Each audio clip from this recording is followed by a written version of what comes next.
Maternity cycle होता जी।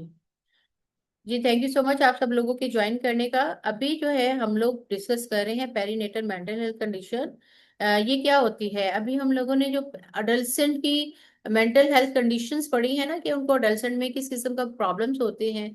तो उन प्रॉब्लम्स में एक प्रॉब्लम होता है शादी के बाद अक्सर पेरीनेटल मेंटल हेल्थ का शिकार हो जाना, उन कंडीशंस का शिकार हो जाना। तो हमारे पास जो बहुत सारी ऐसे स्टूडेंट्स हैं जो कि जिनकी जल्दी शादी हो जाती है, और उनको हमने ऑब्जर्व किया है कि वो इन मेंटल हेल्थ कंडीशंस का शिकार हो चुकी हैं। क्यों हुई है?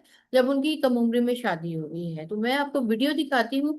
इन वीडियो से आपको बहुत सारी जो हम लोगों ने बातें डिस्कस की है ना, वो आपको बहुत अच्छे तरीके से समझ में आएंगी। तो ओवर टू यू।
जी, कैसी लगी आप लोगों को वीडियो? उम्मीद है अच्छी लगी होगी। इस तरह की बहुत सारी है, और मेरा अगला एक कोर्स और आ रहा है जिसमें आप ये वीडियो जरूर देखिएगा।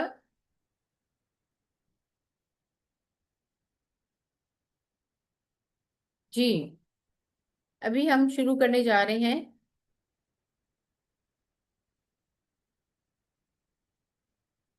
अपना रिमेनिंग पार्ट, जो कि बहुत इंटरेस्टिंग है। इसमें हम लोग जो बात कर रहे थे फैमिली प्लानिंग के हवाले से बात कर रहे थे कि फैमिली प्लानिंग तक जो है वो अडोलेसेंट फीमेल की जो है वो एक्सेस नहीं होती। हमने क्या करना है, हमने उनको एक्सेस दिलवानी है। क्यों? इसलिए कि वो यंग एज में उनकी शादी हो गई है, बिल्कुल छोटी एज में, तो उनकी बॉडी जो है वो अभी तैयार नहीं है बेबी पैदा करने के लिए। अगर उनकी शादी होगी तो बहुत अच्छी बात, चले कल्चर रिवाज के मुताबिक, लेकिन वो बच्चा जल्दी पैदा नहीं करे, थोड़ा सा वक्फा कर ले, ठीक है। जो बैरियर्स है वो कौन कौन से होते हैं? सबसे पहले तो हेल्थ केयर डिस्पैरिटीज है। अक्सर बच्चों को कहती है इसने जाके क्या करना है, हमने तो उतने बच्चे पैदा कर लिए थे, ये तो ऐसे नखरे करती है। दूसरा, फेडरल पॉलिसी बाजुकात इस चीज को इग्नोर करती है, लेकिन हमारे पास पाकिस्तान में अब 18 साल से कम उम्र की शादी अलाउ नहीं है। लेकिन उसके साथ साथ जो है हम जितनी भी प्रेग्नेंट औरतें हैं उनको केयर दे रहे हैं। बाजुकात कास्ट इफेक्टिव नहीं होती, लेकिन आज ही खुशखबरी, कल परसों खुशखबरी मिली है कि फैमिली प्लानिंग की चीजों के ऊपर टैक्स भी खत्म हो गया है। जी, 1 मिनट, किरण कुछ कह रही हैं। अच्छा, मेरे अच्छा बाद में मैम स्टूडेंट्स बाद में वीडियो शेयर कर दीजिएगा, प्रोजेक्टर बंद हो गया है। ओके, कोई बात नहीं, ये सारे प्रॉब्लम चलते हैं, मैं अभी शेयर कर दूंगी, ठीक है, बहुत शुक्रिया। अच्छा, जो बाज़ का आप ऐसी जगह पर होते हैं जहां पर फैमिली प्लानिंग की सहूलतें ही मौजूद होती हैं लेकिन बहुत दूर होती हैं, या रिलीजियसली आप इस चीज को पसंद नहीं करते, या ट्रेन स्टाफ नहीं होता, या मल्टीपल जो होती हैं आपकी कुछ और अपॉइंटमेंट होती है, उधर आपने जाना होता है। बहुत सारी चीजें हैं जिसकी वजह से ये प्रॉब्लम्स होती हैं, और अडोलेसेंट फीमेल को कॉन्ट्रासेप्टिव की चीजें नहीं मिल पाती। अगला जो मसला है वो भी बहुत इंपॉर्टेंट है, और ये मसला जो है ये इनफर्टिलिटी की तरफ लेके जाता है, ठीक है ना। Reproductive tract infection, reproductive tract infection जो है उसको मुझे थोड़ा सा और ठीक कर लेने दें। आपको मैं ये कहूँ कि ये मसला जो है वो इनफर्टिलिटी, इनफर्टिलिटी यानी कि भाजपन की तरफ ले जाता है, ठीक है ना। ये क्या करेगा? भांजपन की तरफ ले जाएगा। इसलिए आज का लेक्चर जो है वो इस लिहाज से बहुत अहम है कि आप सब बच्चियों को बताएं कि अगर किसी किस्म का कोई रिप्रोडक्टिव हेल्थ का कोई मसला होता है तो वो फौरी तौर पर जाके डॉक्टर से चेक करवाएं, क्योंकि ये जो क्या करेंगे ये इनफर्टिलिटी को कॉज करेंगे। और आपको पता है, भांजपन जो है वो बजाते खुद एक लड़की के लिए सजा होती है जब वो बच्चा पैदा नहीं कर पाती, ठीक है। तो ये मैंने खास तौर से मेरे जहन में ये फौरन बात आई और मैंने आप लोगों के साथ ये शेयर कर दी। तो भांजपन असल में क्या होता है वो भी मैं आपको थोड़ा सा बता देती हूँ। तो इनफर्टिलिटी में अभी आपने गनोरिया में देखा था कि इन्फेक्शन जो होता है वो कैसे रिप्रोडक्टिव ऑर्गन्स की तरफ चला जाता है। देखो, जब वो रिप्रोडक्टिव ऑर्गन की तरफ चला जाता है ना तो वो पूरे रिप्रोडक्टिव ऑर्गन को अपने साथ शामिल कर लेता है। तो जब वो अपने साथ शामिल कर लेता है, ठीक है, तो क्या करता है, वजाइना, सर्विक्स, यूट्रस, फेलोपियन सब में इन्फेक्शन हो जाता है। अब सब में इन्फेक्शन हो जाएगा तो यहाँ से हमारे पास जो ओवम जाता है, नॉर्मली क्या होता है उसको यहाँ पर आके बैठ जाना होता है मिलाप के बाद, लेकिन वो नहीं होता। क्यों? उसमें ये सारे इन्फेक्शन की वजह से वो नॉर्मल ओवम प्रोड्यूस भी नहीं हो रहा, आगे ट्रेवल भी नहीं कर रहा, और जो है उसकी जो है आगे जो उसका काम है वो नहीं कर रहा। ये जो मेजर पब्लिक हेल्थ प्रॉब्लम होता है और इसकी अंडर डायग्नोस होती है और स्टिग्मा भी समझा जाता है, इसके बारे में बात कर लड़कियों को बिल्कुल नहीं इजाजत होती, लेकिन आप याद रखिएगा कि इसके बारे में बात करनी है। अब इन तमाम चीजों की वजह से वो क्या होता है कि लड़की को क्या, उसके मेल को भी नहीं पता होता है कि ये इनफर्टिलिटी हुई है, बात करते मेल को भी नहीं पता होता कि उनको ये इन्फेक्शन हुआ हुआ है, ठीक है। हमने क्या करना है, हमने लड़की को बताना है कि नंबर वन, अगर आपको पेनफुल यूरिनेशन हो, नंबर दो, एबनॉर्मल वजाइनल डिस्चार्ज जिसमें कि बदबूदार में मवाद आ रहा हो जाना से, या वहां से खून आ रहा हो, या हाथ लगाने से ही दर्द हो रही है, वैसे ही वो पूरे पेनियल एरिया में दर्द हो रही है, तो ये इन्फेक्शन की निशानी है, फौरी तौर पर आपने जाके डॉक्टर को दिखाना है। क्या क्या होती है इसकी वजूहत? बहुत ज्यादा वजूहत है। नंबर 1, मेंस्ट्रुअल हाइजीन नहीं रखते, गंदे कपड़े इस्तेमाल करते हैं, या पानी सही नहीं इस्तेमाल करते, जब भी बाथरूम इस्तेमाल करते हैं तो पेरिनियल एरिया को अच्छे तरीके से साफ नहीं करते। उसकी वजह से मेंसेस के दौरान क्या होता है, गंदगी, गंदे कपड़े इस्तेमाल करने से, कम पानी और गंदा पानी इस्तेमाल करने से इन्फेक्शन हो जाता है। नंबर 2, अनप्रोटेक्टेड सेक्सुअल एक्टिविटी होती है, ठीक है, जिसकी वजह से इन्फेक्शन जो होता है एक पार्टनर से दूसरे पार्टनर के पास चला जाता है। सॉरी। तीसरा, अनसेफ अबॉर्शन होता है, बाज का ऐसे इंस्ट्रूमेंट्स इस्तेमाल किए जाते हैं जिसकी वजह से यूट्रस के अंदर इन्फेक्शन चला जाता है, और यूट्रस के अंदर से इन्फेक्शन जो है वो ट्रांसफर हो जाता है आगे उसके दूसरे ऑर्गन्स की तरफ। फिर अवेयरनेस नहीं होती, बात का जो सेक्सुअल रिप्रोडक्टिव हेल्थ की अवेयरनेस ही नहीं होती, बस जो थोड़ी सी मालूमात होती है उसी मालूमात के सहारे वो आगे जा रहे होते हैं, और अपनी जो सेक्सुअल रिप्रोडक्टिव हेल्थ होती है उसको निभा रहे होते हैं। फिर क्रूशियल स्टिग्मा क्या होता है कि अडल्सन लड़कियों को कहते हैं कि तुम्हें क्या हुआ है, तुम्हारे जमाने में तो हमने खुद बच्चे सारा पैदा कर लिए थे, हम तो किसी के पास नहीं गए थे, तुम जो है ऐसे नहीं करो, तुम्हें किसी डॉक्टर के पास जाने की जरूरत नहीं है। तो बच्चियां हैं वो अक्सर फिर खामोश हो जाती हैं। ये जी basic female reproductive health problem की वजूहत, पॉवर्टी, बाज़ पैसे नहीं होते ये चीज डॉक्टर के पास जा सके, लिमिटेड एजुकेशन होती है, जल्दी शादी हो जाती है, एडोलेसेंट प्रेगनेंसी होती है, बच्ची को खुद ही नहीं होश होता, ये हमने पिछले 2 दिनों में डिस्कस कर रहे हैं। बच्ची को खुद ही नहीं होश होता, अचानक खेलते खेलते, घर में खेलते हुए, या स्कूल से जाते हुए वापसी में उसका निकाह कर दिया जाता है, रुखसत कर दिया जाता है। ना उसके जहन में शऊर होता है, ना उसके हाथों में स्किल होती है, उसके साथ साथ उसको माँ बना दिया जाता है, और उसकी मेटरनल हेल्थ और खराब होती है उसका। इसकी वजह से उसको मुख्तलिफ किस्म की कॉम्प्लिकेशंस हो जाती हैं। कंटिन्यू यही प्रोसेस अगर चलता रहे तो पॉवर्टी बढ़ती चली जाती है, वो लड़की चाह के भी नहीं कुछ कर पाती, और उसके इन्फेक्शन जो है वो अंदर ही अंदर पलते रहते हैं। ये हमारे पास मुख्तलिफ किस्म के रिप्रोडक्टिव ट्रैक्ट इन्फेक्शन है, जिसमें वेजिनाइटिस है, जिसकी अभी मैंने आप लोगों को पीछे तस्वीर भी दिखाई है वेजिनाइटिस की। ये, ठीक है, ये वेजिनाइटिस है, इसमें ये मुख्तलिफ किस्म के जो वजाइनल इन्फेक्शन हुए हुए हैं, ठीक है, और स्पेशली ये वजाइना के हुए हैं। ठीक। अब क्या होता है, एबनॉर्मल वजाइनल डिस्चार्ज होता है, इचिंग होती है, बर्निंग होती है, बर्निंग सेंसेशन होती है। फिर सर्विसाइटिस होता है, जो सर्विक्स होता है, पेन ड्यूरिंग इंटरकोर्स हो जाता है, ब्लीडिंग होती है वजाइनल, फॉल स्मेलिंग होती है। जैसे ही मिडवाइफ या डॉक्टर उसको चेक करने के लिए शलवार खोलती है तो उसके अंदर से बहुत बुरी स्मेल आती है। इसी तरह जब वो बाथरूम में जाएगी तो उसको अपने जो पेनियल एरिया वहां से बहुत बदबू आएगी। इन दोनों का मतलब ये है कि उसको या तो वेजिनाइटिस हुआ हुआ है या सर्विसाइटिस हुआ हुआ है।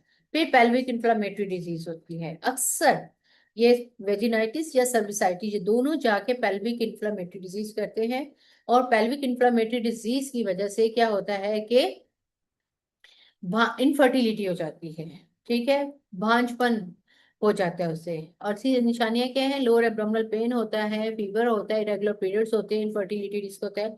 फिर सेक्सुअली ट्रांसमिटेड डिजीजेस हो जाती है जिसमें जेनिटल सोर्स हो जाते हैं, ठीक है,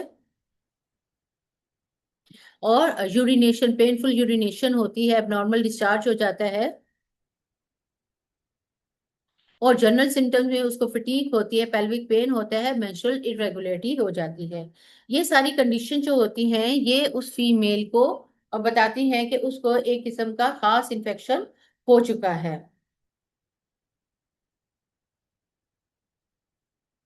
जी जनाब। फिर हमारे पास अडल्ट फीमेल को जो है वो हेल्थ जो है सर्विसेज तक एक्सेस नहीं होती, वो क्रिटिकल स्टेज में होती है ग्रोथ ही, और उन लड़कियों को जो बहुत किस्म के बैरियर्स होते हैं कि वो हेल्थ केयर तक जाए।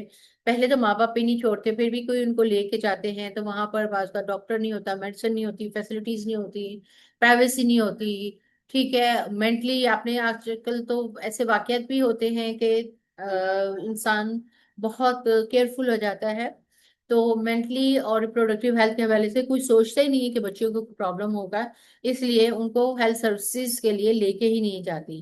पाकिस्तान में खास तौर से ये स्टिग्मा है और ये गैप है। अब इसमें मोस्ट इम्पोर्टेंट क्या है हमारे पास, क्या चैलेंज है कि हमारे पास जो है वो lake of adolescent friendly clinics नहीं है, बच्चियों या बच्चों के हवाले पे हमारे पास कोई क्लिनिक्स नहीं है। हमें जो है कोई ऐसा एरिया नहीं दिया जाता जहां पर उनसे खुल के बात की जा सके और नॉन जजमेंटल होके बात की जा सके। कल्चरल स्टिग्मा बहुत ज्यादा होता है, गर्ल्स जो होती है अक्सर अवॉइड करती हैं किसी किस्म की हेल्प लेने के लिए, क्योंकि उनको जज किया जाएगा। फिर उनकी रिप्रोडक्टिव हेल्थ एजुकेशन नहीं होती, वो अपने बारे में नहीं जानती।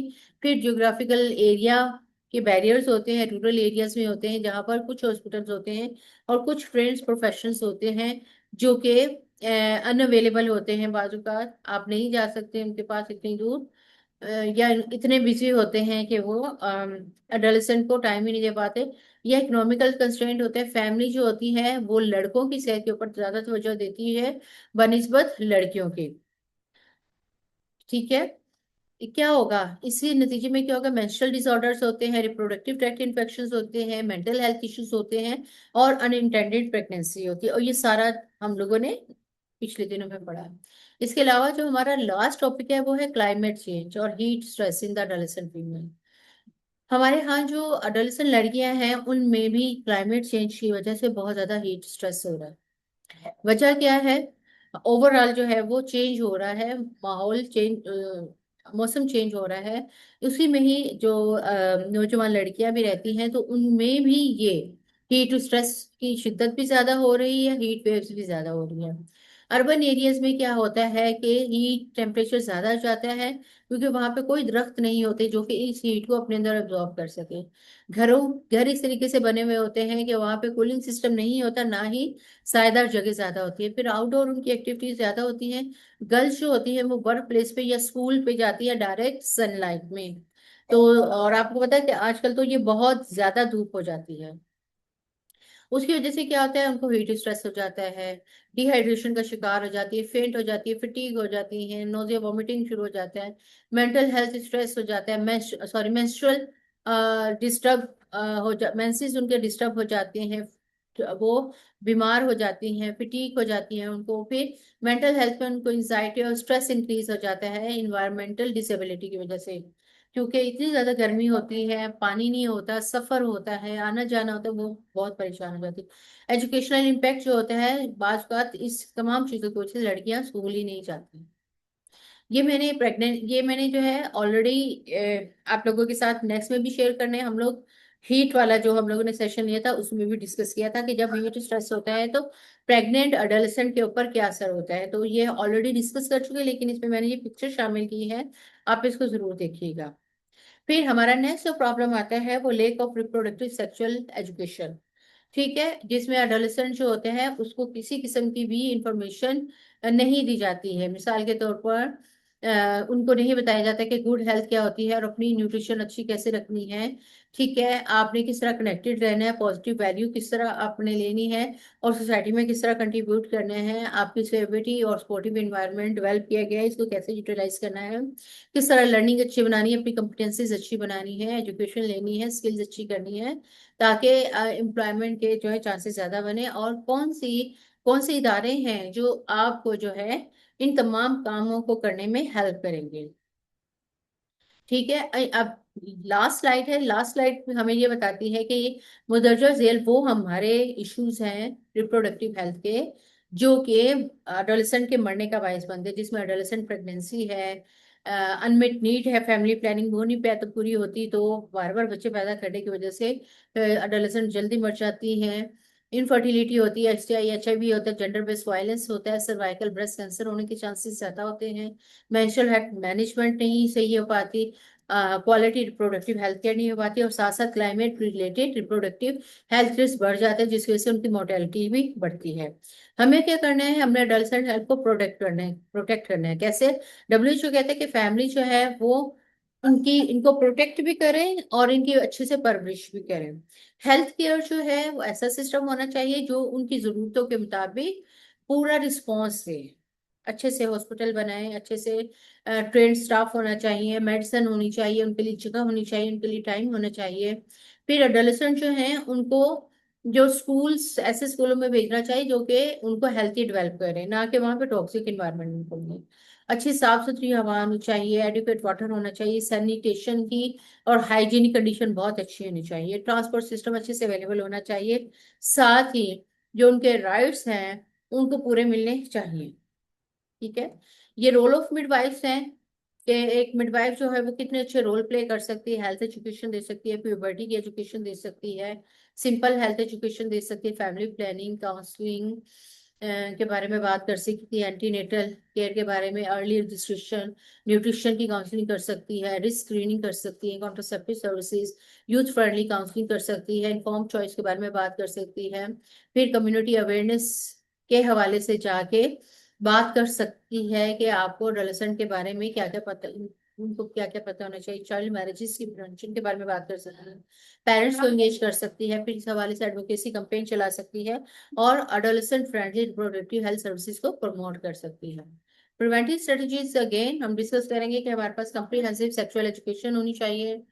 अ, शादी थोड़ी सी लेट उम्र में शादी करें, 18 साल से कम उम्र में शादी ना करें, गर्ल्स एजुकेशन बढ़ाएं, कॉन्ट्रासेप्शन की हमारे पास सहूलत होनी चाहिए, एडल्ट हेल्थ सर्विसेज होनी चाहिए, साथ ही कम्युनिटी अवेयरनेस प्रोग्राम जरूर होने चाहिए इसके बारे में।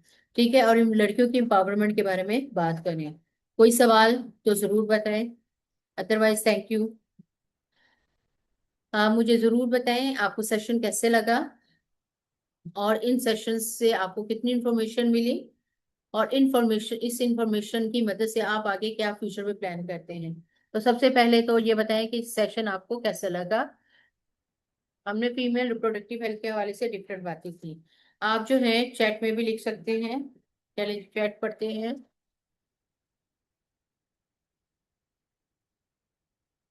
अच्छा जी। अच्छा जी, किरण कहती है no question, thank you so much madam. Thank you so much, good session. Hamda कह रही है वेरी इंफॉर्मेटिव किरण। या तो सेशन बहुत अच्छा है, तो या बहुत अच्छा नहीं है। सही है। तो इस वजह से आप कोई सवाल नहीं पूछ रहे। सदफ भी कह रही है कि इंफॉर्मेटिव सेशन है, इंफॉर्मेटिव सेशन है, वेरी गुड। आपको जो मेथोडोलॉजी है सेशन लेने की वो कैसे लगी? यानी अब मैं दूसरे लफ्जों में मैं बोल रही हूँ कि मैं आप लोगों का सेशन ले रही हूँ, तो क्या मैं नॉर्मल सेशन ले रही हूँ, वॉइस टोन सही अच्छी है और कंसिस्टेंसी है और मुस्तकिल मिजाजी से समझ में आ रहे हैं, बहुत तेजी से तो नहीं बात कर रहे, ये सब जरूर लिखिएगा। और ये टॉपिक के बारे में आपको पहले कितनी इंफॉर्मेशन थी? अच्छा, हमदा बतूल लिखती हैं कि and through this session I am able to guide undergrad students on pregnancy and information on this. Very good Hamda. Kiran कहती है बहुत अच्छा सेशन है इसलिए मेरे पास कोई क्वेश्चन नहीं। वेरी गुड, थैंक यू किरण। मैं मजाक कर रही थी लेकिन आज बहुत शुक्रिया, आपने लिख दिया, हर चीज को अच्छे से एक्सप्लेन किया है। फिर सदर थैंक यू सो मच किरण। और सदब लिखते हैं कि जबरदस्त है, कोई इश्यू नहीं हुआ ज्वाइन करने में, बहुत शुक्रिया, थैंक यू सो मच। अच्छा, जो हमारे बाकी पार्टिसिपेंट्स हैं जैसे कि तैयबा हैं, जहरा है, जैनब है, वो भी बताएं कि उनके कैसा लगा उनको। क्योंकि अगर आप लोग मुझे बताएंगे, गलतियां भी बताएंगे, सजेशन भी देंगे, उस पर जरूर अमल करेंगे, हौसला अफजाई करेंगे तो भी अच्छी बात है। जी बताइए।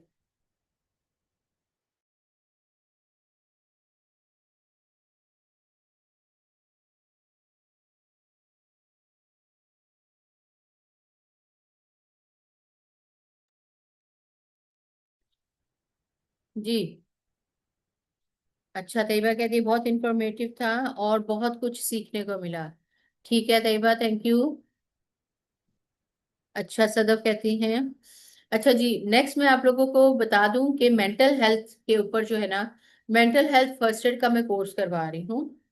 तो आप सब लोगों से रिक्वेस्ट है कि आप लोग जो है इसमें जरूर ज्वाइन करें, क्योंकि ये ऐसा कोर्स है कि जो आपको आम जिंदगी में बहुत काम आएगा। और तैयबा लिखती हैं कि और जैसा आप समझाती हैं ऐसे कोई नहीं ब्रीफली एक्सप्लेन करता। Thank you Tayyaba. Mental health का जो कोर्स है, mental health first aid course, ये एक ऐसा कोर्स है जिसमें मैं आपको इंशाल्लाह ताला अपने सेशन के थ्रू इस काबिल बनाऊंगी कि आप बहुत अच्छे तरीके से जाके दूसरों को हेल्प कर सकते हैं।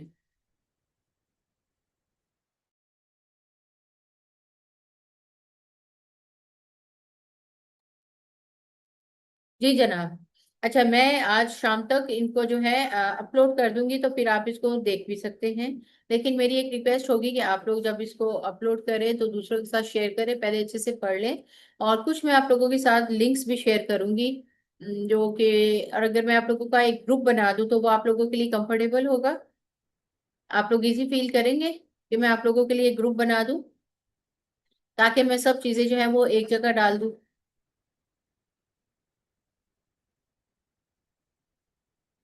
ओके। ठीक है जी, एक मैसेज और आया है। क्या कह रहे हैं? अच्छा जी, ये भेजा है जैनब ने। जैनब कहती है कि this session is extremely informative and today's generation,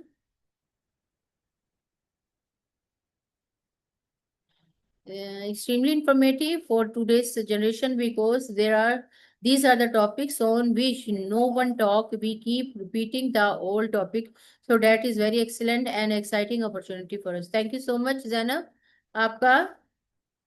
अब हमारे पास कौन रह गए हैं? हमारे पास जो है जी, कंप्लीट हो गए हैं सब लोग।